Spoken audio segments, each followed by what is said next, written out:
이튿날 관리들과 장로들과 서기관들이 예루살렘에 모였는데 대제사장 안나스와 가야바와 요한과 알렉산더와 및 대제사장의 문중이 다 참여하여 사도들을 가운데 세우고 묻되 너희가 무슨 권세와 누구의 이름으로 이 일을 행하였느냐.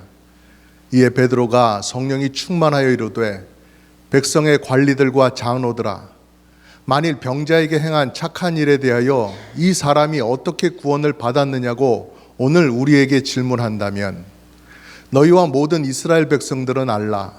너희가 십자가에 못 박고 하나님이 죽은 자 가운데서 살리신 나사렛 예수 그리스도의 이름으로 이 사람이 건강하게 되어 너희 앞에 섰느니라.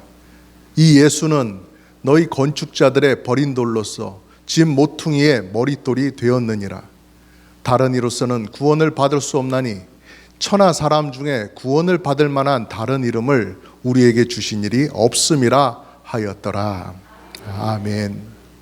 공회 자리에 다시 울려 퍼진 예수님의 이름이라는 제목으로 말씀을 나누겠습니다. 오늘 말씀의 배경을 보면 평생 다리를 한 번도 써보지 못했던 그 사람이 예수님의 이름으로 낫게 되고 그 사람이 걷고 뛰게 되자 수많은 사람들이 이 일을 보려고 몰려왔습니다. 아니, 세상에 이런 일이 하면서 달려왔던 것이죠. 그래서 그 사람들이 모였던 곳이 솔로몬의 행각이었다라고 해서 우리가 지난번에 그림으로도 그곳이 어디인지를 살펴봤습니다. 어딘지 기억나시지요? 예, 기억 안 나시면 뭐 다음에 또 보지요. 예. 근데 이 자리에 모였던 수많은 사람들이 병이 나은 이 기적의 주인공도 또 보게 되고 또 베드로 사도와 요한 사도를 통해서 예수님이 어떤 분이시다, 예수님이 우리 죄를 위하여 십자가에 달리신 구주 예수 그리스도다라는 것을 듣게 되었다라는 것입니다. 그저 흉악범 중에 한 명으로 십자가에 달리신 사람으로 생각했었는데 그것이 아니라는 것. 예수님은 하나님께서 언약을 통해서 약속하셨던 바로 그 메시아라는 사실을 알게 되고 그들의 마음을 열어 예수님을 구주로 영접하는 그런 일들이 있었다라는 것입니다. 그런데 이런 사람들이 있는 반면에 또 한편으로 그와 정반대로 흘러가는 사람들이 있다고 말씀하고 있습니다. 성전 안에 사람들이 많이 몰려들고 웅성거리자 이 성전을 맡은 자, 성전의 그 경호의 책임을 맡은 사람과 여러 제사장들, 사두개인들이 무슨 일이 있나 보려고 나왔던 것입니다. 그리고 거기서 되어지는 일들을 보면서 깜짝 놀란 것이죠. 아니, 이놈들이 얼마 전에 잡아 죽인 그 예수를 다시 전하고 그 예수가 다시 살았다고 그렇게 말을 하네. 이거 가만 놔둬서는 안 되겠구나 라는 그런 생각으로 움직였던 것입니다. 어떻게 했어요? 당장 이 두 사도들을 가두라고 얘기를 했죠. 명령을 했던 것입니다. 성전을 맡은 자라고 하는 사람이 있는데요, 이 사람이 보통 사람이 아닙니다. 대제사장 다음 가는 제사장 서열 2위인 아주 높은 사람이었던 것이에요. 그러니 알만한 건 다 아는 위치에 있는 사람이었죠. 얼마 전에 최고 종교회의 이 산헤드린 공회가 열려가지고 예수님을 잡아놓고 신문하고 그리고 그 신문 결과 이 예수는 사형을 당해야 마땅하다라고 결정을 내렸던 일을 이 사람도 알고 있는 것입니다. 그리고 그 뒤에 예수님이 처형을 받고 죽어서 무덤에 시신을 안치를 했는데 그 시신이 없어졌다라는 그 소문도 다 들어서 알고 있을 만한 사람이었죠. 그러니 사도들을 가만 놔둘 수가 없었던 거예요. 그래서 그 사도들을 잡아서 일단 가둬놓고 빨리빨리 산헤드린 공회 회원들에게 연락을 해서 다음 날 최고 종교회의를 열 수 있도록 그렇게 준비를 했던 것이죠. 예수님을 신문했던 것과 똑같은 그런 자리가 열린 거예요. 그런 공회의 자리가 열렸습니다. 거기서 어떤 일이 있었습니까? 5절부터 7절 말씀까지 보면은요, 이튿날 관리들과 장로들과 서기관들이 예루살렘에 모였는데 대제사장 안나스와 가야바와 요한과 알렉산더와 및 대제사장의 문중이 다 참여하여 사도들을 가운데 세우고 묻되 너희가 무슨 권세와 누구의 이름으로 이 일을 행하였느냐 라고 물었습니다. 여기 보면은 대제사장직을 역임했던 사람들의 이름이 쭉 나오고 있습니다. 안나스, 가야바, 요한 사도를 말하는 게 아니고요, 대제사장직을 맡았던 사람을 말하고 있는 거예요. 그리고 알렉산더까지, 그리고 대제사장 집안의 사람들이 다 모였더라라고 얘기를 하는 건 왜 그러겠어요? 그만큼 이 최고 종교회의와 또 종교 지도자들이 이 일을 가볍게 보지 않았다라는 것입니다. 아주 중요하게, 아주 심각하게 여겼다라는 것입니다. 이거 가볍게 넘길 일이 아니다. 이거 우리가 그냥 지나가고 이 사람들 그대로 놔두고 이런 일이 있어도 우리가 입 다물고 있으면 이러한 일이 계속 반복될 것이다. 예수는 살았다고 말하는 사람들이 점점 더 많아질 것이고, 예수가 주라고, 예수가 왕이라고 말하는 사람들이 더 늘어날 것이다. 그러니까 이런 것들을 충분히 짐작할 수 있으니까 이 종교 지도자들이 가만히 있을 수가 없었던 것이에요. 여러분, 예수님께서 이 땅에 계실 때, 제자들과 함께 다니실 때에 왜 종교 지도자들이 이 예수님을 위험한 사람으로 보았던 것입니까? 왜 예수님을 잡아다 처형까지 할 그 지경이 되었던 것이에요? 예수님을 따라다니는 사람들이, 예수님을 환호하는 사람들이 예수님을 그들의 왕으로 삼으려고 했기 때문에 그랬습니다. 로마에서 세운 유대인들의 왕, 그거 말고 이 예수님을 우리의 왕으로 세워야 되겠다. 로마 황제, 그 황제를 황제로 인정치 않고 우리가 예수님의 지배 아래서 새로운 날들을 이루며 살아가고 싶다, 이렇게 생각했기 때문에, 그렇게 환호하고 그렇게 움직이려는 사람들이 있었기 때문에 위험하게 보았던 것이에요. 새로운 왕을 세우려고 하는 움직임이 있었다 그러면 로마에서 유대인들을 그대로 놔두겠어요? 그대로 놔둘 수가 없는 일이죠. 그러니까 그동안 로마의 지배 아래에서 그들과 협력하면서 자기들의 삶의 기반을 안전하고 풍족하게 자리 잡고 살았던 사람들에게는 이것이 다 흔들릴 수 있겠구나 싶은 그런 위기로 생각하게 되었던 것이지요. 그래서 종교 지도자들이 이 산헤드린 공회에서 베드로와 요한에게 묻는 말이 무엇입니까? 최고의 권위를 가진 우리 공회가 이미 예수를 사형에 처할 만한 사람이다 라고 결정을 했고 사형을 집행했는데, 이제 너희들이 무슨 권세로, 무슨 자격으로, 또 누구의 이름으로 예수 그리스도를 다시 전하느냐? 왜 예수를 다시 전하느냐? 왜 예수가 다시 살아났다고 그런 말들을 하느냐라고 묻는 것이죠. 여러분, 오늘 말씀 바로 앞에 보면 어떤 말씀이 있습니까? 이 제자들의 전도를 통해서 남자 어른만 5천여 명이 새로 예수님을 믿는 사람이 되었다라고 그렇게 기록을 하고 있습니다. 이런 폭발적인 전도가 일어나는 가운데, 다 좋게 되어가는 것 같은 그러한 시간 가운데 사도들이 뜻밖의 잡혀가서 종교회의에 신문을 받고 그들의 처분을 기다릴 수밖에 없는 이런 위기의 순간, 이런 어려움에 직면하게 되었다라는 것입니다. 성령님이 함께 하시는데, 성령님이 분명한 목표를 가지고 제자들을 사용하시는데 이런 어려움이 온다? 이거 어떻게 이해해야 되겠습니까?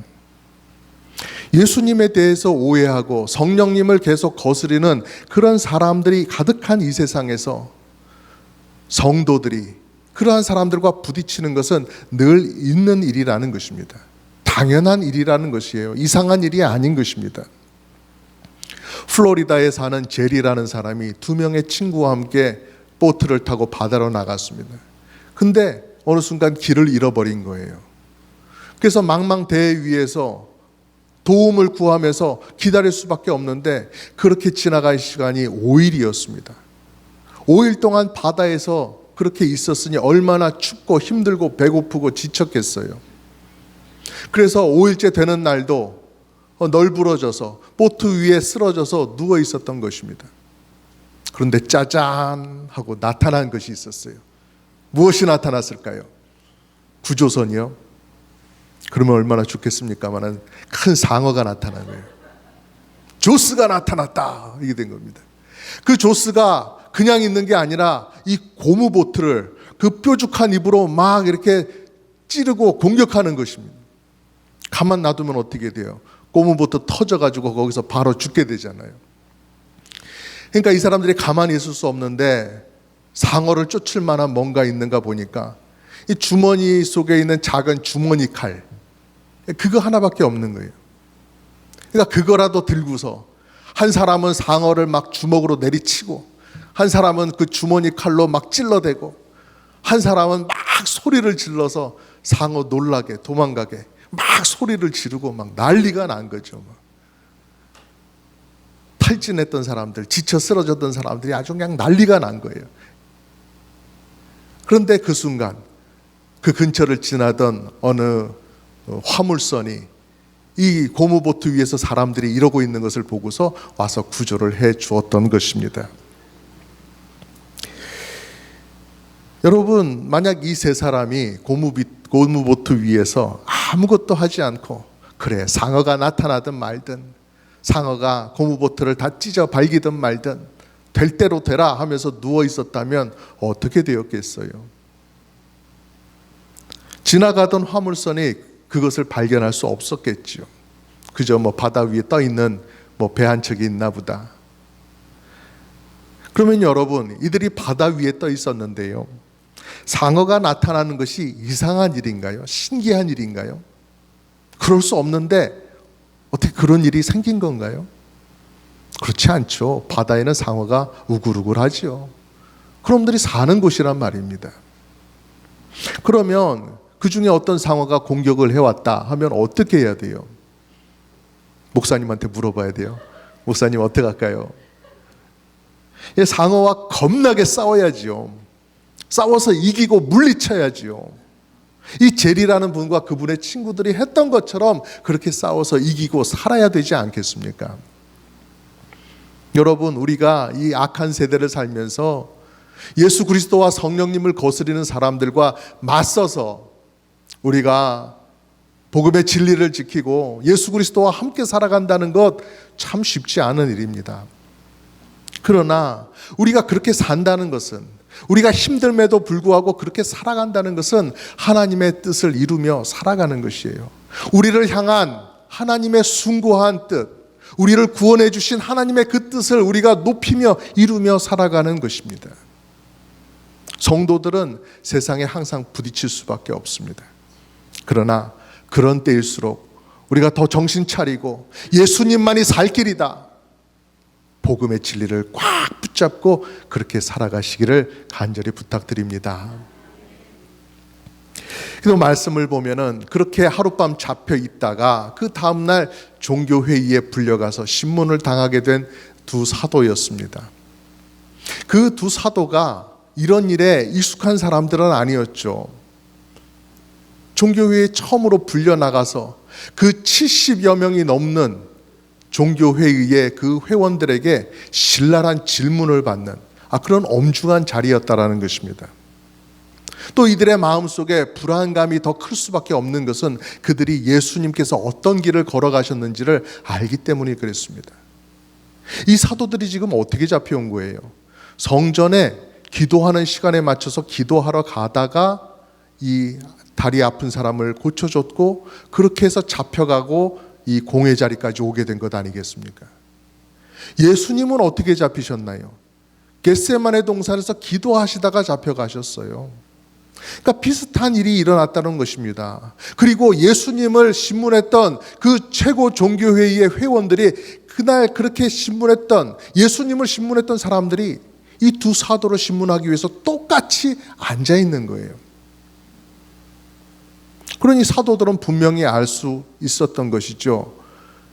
우리 앞서 걸어가신 예수님, 그분께서 처형을 당하셨다, 사형을 당하셨다, 이들에 의해서 사형을 당하셨다. 그러니 내가 지금 어떻게 하느냐가 지금 정말로 중요하구나. 예수 그리스도가 구원자시다, 예수님이 부활하셨다, 내가 예수님의 증인이 되어 그런 말을 하고 내가 예수님처럼 죽을 것인가?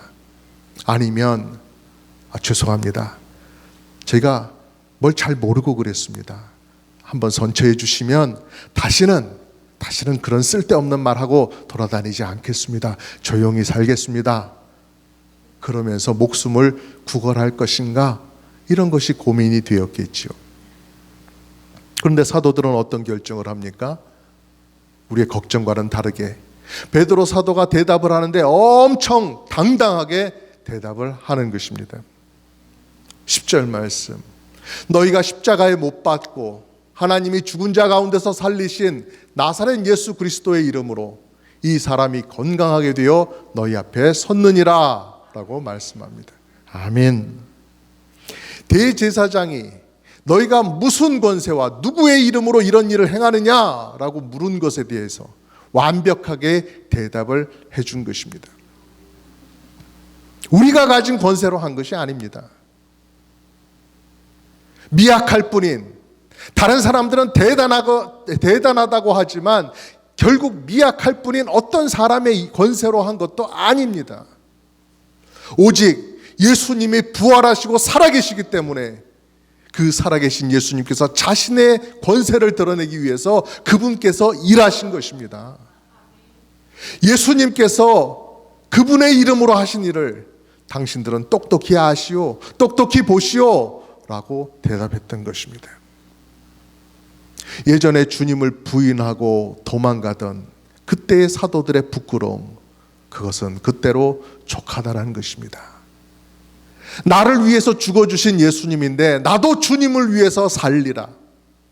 나도 주님을 증거하고 주님께서 맡겨주신 일을 끝까지 수행하고 증인의 자리에서 도망치지 않으리. 내가 죽으면 죽으리라. 이런 사도들의 각오가 엿보이지 않습니까? 여러분, 위대한 신앙의 승리입니다. 어떻게 사도들이 이런 자리까지 오게 되었습니까? 미약하고 못났고 예수님의 기대에 차지 못했던 그런 사람들, 배반하고 예수님을 버리던 그런 사람들, 그러나 예수님은 기다려주시고 그들을 바로 세워주시고 또다시 회복할 수 있는 기회를 주셔서 그들이 굳건한 믿음의 자리에서 이렇게 승리자로서 위대한 모습을 우리에게 보여줄 수 있는 것 아니겠습니까? 사도들이 이렇게 외쳤기 때문에 거기 앉아있는 공회의 멤버들은 그렇게 생각했을 것입니다. 아니, 예수란 사람이 누구길래 그의 권세가 이렇게 큰 것인가? 어떻게 그의 이름으로 이 다리 못 쓰던 사람이 일어나 걷게 된 것인가? 우리가 예수에 대해서 뭔가 잘못 알고 있었던 것 아닐까? 이런 생각을 하게 되었다는 것이죠. 전도를 많이 해본 베드로는 여기서 끝나면 안 된다는 것을 알았습니다. 이들을 더 끌고 나가야 된다. 이들에게 더 해줘야 되는 말이 있다라는 것을 알고 베드로는 이어서 말을 합니다. 11절 말씀. 우리 같이 읽어볼까요? 시작. 이 예수는 너희 건축자들의 버린 돌로서 집 모퉁이의 머릿돌이 되었느니라. 아멘. 베드로가 인용한 이 말씀은 구약 시편 118편 22절에 있는 말씀입니다. 건축자들의 버린 돌이 집 모퉁이의 머릿돌이 되었다라는 말씀은 집을 짓는 건축가가 이 돌은 필요 없구나, 쓸모 없겠구나 하고 이렇게 제쳐두고 버려두었던 돌인데 나중에 보니까 이 돌이 집을 짓는 데 있어서 가장 중요한 부분, 집 모퉁이의 머릿돌이 되는 그러한 돌이 된다라는 것이죠. 그것을 깨닫고 거기에 사용하게 된다라는 것이죠. 처음엔 아니었는데 사정이 완전히 변화되고 역전되는 그런 일을 표현하기 위한 그러한 말인데요. 베드로는 이 시편 말씀을 읽으면서 이 말씀이 바로 예수님에 대한 말씀이구나, 예수님의 형편을 드러내는 딱 맞는 말이구나 라고 그것을 마음속에 간직하고 있었던 것이에요. 그리고 이 공회 자리에서 건축자들이 이 모퉁이 돌을 알아보지 못하고 버렸던 것처럼 당신들이 알아보지 못하고 버렸던, 죽였던 예수 그리스도가 사실은 머릿돌이요, 우리 구원의 중요한 주님이시다, 우리의 구원자시다, 그 사실을 말하고 있는 것입니다. 그리고 마지막으로 더 나아갑니다. 마치 이 재판에서 이 재판장이 망치로 쿵쿵쿵 내려치는 것처럼, 그러나 보통의 재판장의 망치가 아니라 하나님의 심판의 망치가 꽝꽝꽝 하고 울려 퍼지는 것처럼, 이 종교회의에 앉아있던 사람들의 심령, 그들의 양심을 깨우고 그들의 영혼을 깨우는 중요한 선언이, 위대한 선언이 그들에게 주어졌다는 것입니다. 같이 읽어보겠습니다. 12절 말씀 시작. 다른 이로서는 구원을 받을 수 없나니 천하 사람 중에 구원을 받을 만한 다른 이름을 우리에게 주신 일이 없음이라 하였더라. 아멘. 예수님 말고 다른 사람에게서 구원을 기대할 수가 없다. 예수 이외에 다른 사람이 구원자가 될 수는 없다. 하나님께서 오직 한 분의 구원자만을 예언하셨고 또 그분을 보내주셨는데, 그분이 바로 누구시냐? 예수님이라는 것입니다. 유대인 동족들이 다 힘을 모아서 죽였는데도 다시 살아나신 예수님, 그리고 지금 하나님 우편에 앉아 계셔서 자신이 살아있음을 나타내시고 자신의 권세로서 사람들을 구원하고 계시는, 인간의 영혼과 육신을 능히 구원하시는 예수님, 그분을 말하고 있는 것입니다. 그 예수님께서 이 땅에 오셨고, 또 예수님께서 이 땅에 오심으로 말미암아 그분에 대해서 예언된 메시아에 대해서 예언된 모든 성경 말씀이 다 그분에게서 성취가 되었고, 예수님께서 십자가에 죽었다가 또 부활하셨고, 하늘로 올라가신 후에는 제자들에게 성령님을 보내어 주셨고 제자들이 그 성령님을 받았다는 말입니다. 그리고 예루살렘 교회에 나날이 성도들이 늘어나는 것을 베드로 사도가 보면서 하나님의 원대한 구원이 막힘이 없이 진행되어 가고 있구나라는 것을 보고 있기에, 여러분, 다른 사람이 아니라, 다른 때가 아니라 바로 지금 예수님이 유대인들이 기다려왔던 진짜 메시아요라고 가르쳐주고 있는 것입니다. 여러분, 유대인들은 아직도 메시아를 기다리고 있다고 하지요. 벌써 기차는 떠났는데 그 기차표를 들고 그 역에서 기다리고 있는 꼴 아닙니까? 어떤 부류의 유대인들은 이미 메시아가 왔다고 인정을 하기도 합니다. 그런데 그들이 말하는 메시아는 어떤 사람들이에요? 그저 사람들로부터 조금 인정받고 존경받는 그런 지도자들, 그러한 사람들을 다 세서 이 사람도 메시아고 저 사람도 메시아고, 하나님께서 약속하신 딱 한 사람의 메시아, 그 사람은 그런 메시아가 아니잖아요. 그런데 이 유대인들은 메시아가 왔다고 생각하는 그 사람들은 아무나 다 갔다가 메시아라고 이렇게 생각하는 거예요. 그래서 80명이 넘는 메시아가 우리 가운데 왔었다라고 그렇게 이야기를 합니다. 터무니없는 말이죠. 어느 엄마가 딸 마카레나를 위해서 연어를 구워놓고 딸을 불렀습니다. 마카레나, 와서 밥 먹어라. 딸이 와서 밥을 먹습니다. 근데 좀 있다 보니까 연어가 그대로 있는 겁니다. 그래서 딸한테 물었습니다. 왜 생선을 안 먹었어? 그랬더니 딸이 생선 먹었다 그러는 겁니다. 아니, 그대로 있구만은 먹긴 뭘 먹어? 그랬더니 그 딸 마카레나가 대답하는 것입니다. 요 멸치볶음도 생선이에요. 그 진짜 메시아는 몰라 이러고 막 건너뛰고, 자잘한 사람들만 메시아로 생각하고 이미 메시아가 왔었구나라고 그렇게 생각하는 어이없는 해프닝이 벌어지고 있는 것입니다. 왜 이런 일이 벌어지고 있는 거예요? 예수님을 모르기 때문에 그렇습니다. 하나님이 보내시는 메시아, 성경이 말씀하는 메시아가 어떤 분인지 누구신지 모르니까 그분을 외면하고 다른 데를 바라보고 있으니까 엉뚱한 대답만 하고 있는 것이에요. 얼마나 안타깝습니까? 여러분, 우리는 그러지 않고 베드로처럼 진짜 예수님을 깊이 만나고 어느 자리에서든지 그분을 전할 수 있는 예수님의 신실한 증인이 되기를 간절히 바랍니다. 하나님께서 특별히 베드로와 요한을 사용하셔서 성전 안에서 예수님의 이름이 구원자로서 높이 존귀하게 드러나도록 그렇게 사용하셨습니다.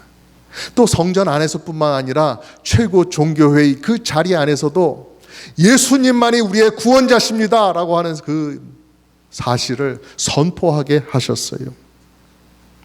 그러니 얼마나 거룩한 보복입니까? 예수님의 승리인 것입니다. 내가 이 반석 위에 내 교회를 세우리라 말씀하신 예수님의 그 말씀, 그것을 이루기 위해서 이 땅에 오신 성령 하나님, 그 원대한 목표를 이루어 나가고 계시잖아요. 제자들이 권능을 받고 예루살렘과 온 유대로 퍼져나가서 사람들에게 전도를 해야 되는 그 막중한 일을 성령님이 해나가고 계시잖아요. 그런데 어떻게 해나가고 계세요? 연약한 제자들, 별것 아닌 것 같았던 제자들을 한 명 한 명 세워서 그들의 증언을 통해서 이러한 일을 이루고 계신다는 사실입니다. 우리의 삶이 늘 힘들고 어렵습니다. 우리의 신앙을 존중하지 않고 인정하지 않는 사람들 때문에 더욱더 그럴 수도 있는데요. 우리의 마음 같아서는 당장 우리의 상황이 확 바뀌어가지고 새로운 시대가 되고 다 예수님 믿는 사람들만 있고 안전하게 우리가 그 안에서 살아가면 얼마나 좋을까 생각도 하지요. 그러면 고민도 없고 신앙적으로 부딪혀서 마음 상하는 일도 없고 그러면 참 좋을 텐데라고 생각하지만 하나님은 우리에게 힘든 자리를 좀 더 허락하실 때가 있는 것입니다. 그런 곳에서 정말 자꾸 고민하고 마음 상해하면서 막 머리 하얗게 변하고 막 이마에 주름살 들어가고 그렇게 되라고 거기에 두시는 건 아니죠. 어떤 의미가 있어요. 그곳에서 우리가 연단을 받고 우리가 베드로처럼 요한처럼 설 수 있는 신앙적으로 성숙한 사람이 되고 다른 사람들을 구원할 수 있는 사람, 예수님을 능히 증언할 수 있는 그러한 사람 되라고, 어렵고 힘든 자리에서 원수들 앞에서 위대한 승리자로, 영광스러운 승리자로 나타나라고 우리를 거기다가 두시는 하나님의 뜻이 있다라는 것입니다. 그렇기 때문에 우리가 어려운 상황 가운데 휩싸일수록 성령 하나님께서 나를 연단시켜 가고 계시는구나, 나를 통해서 하나님께서 가지고 계신 목적이 있구나, 계획이 있으시구나, 그런 것을 우리가 깨달아야 됩니다. 잃어버린 영혼들을 구하고 하나님의 나라를 확장해 가고 계시는 성령 하나님, 그분께서 내 곁에서 일하고 계시는구나, 그분께서 어떻게 일하시는지를 우리가 눈을 크게 뜨고 볼 수 있는 믿음의 눈이 우리에게 점점 더 열리기를 바랍니다. 그것이 열려야 우리가 예수님의 증인으로 잘 설 수가 있는 것이죠. 그러므로 여러분, 어느 누구에게 다가가든지 담대하게 또 진실하게 성경대로 나의 구주 예수 그리스도, 나는 예수님을 믿는 사람이고 예수님은 나의 구원자시오, 당신을 구원하지 못할 만한 것 붙잡고 살고 있지 말고 예수님을 구원자로 붙드십시오, 예수님을 구주로 영접하십시오 라고 말해줄 수 있는 신실한 전도자가 되기를 간절히 바라며 축복합니다.